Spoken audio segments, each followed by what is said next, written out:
We say a process is strict and stationary if it doesn't affect by the incremental times. So for a process of xt, then the probability distribution function of it can be written as fx of x1, x2 correspond to t1, t2, that equals to fx of x1 correspond to t1 plus epsilon, x2 correspond to t2 plus epsilon. This way it doesn't affect by time. And then we said a real stochastic process is y-sense stationary in a y-sense if the expected value is constant and its autocorrelation only depends on t1 and t2. That is, we say that E of such xt equals mu, and mu is a constant, and R of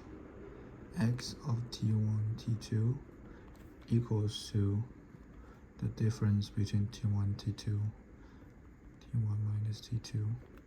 and this we can say is equals to tau. And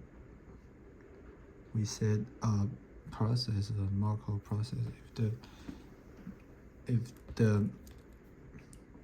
value only depend on the previous state of the Markov process, as we can, for example, say there are two states of 0 and 1, and it has 0.5 chance of staying at 0 and 0.5 chance of going to 1, and when it's at 1 it has 0.3 chance of staying to 1 and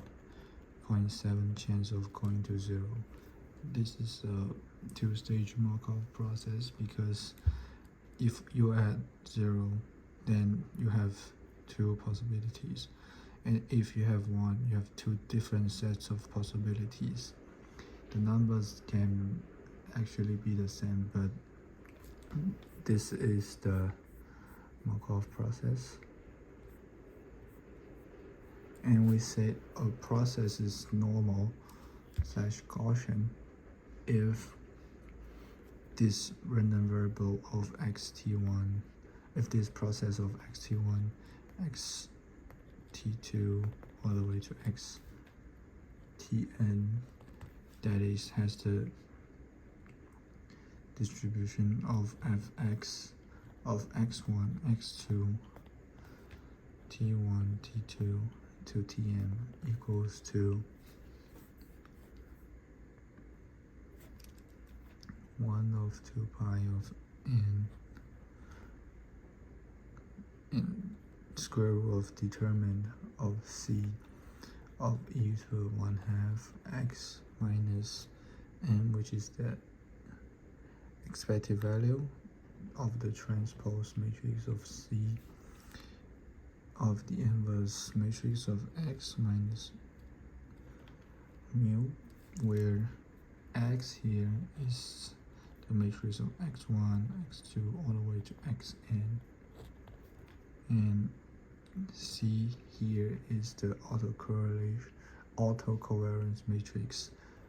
and each one of it is expected value of x minus n, x minus n transpose.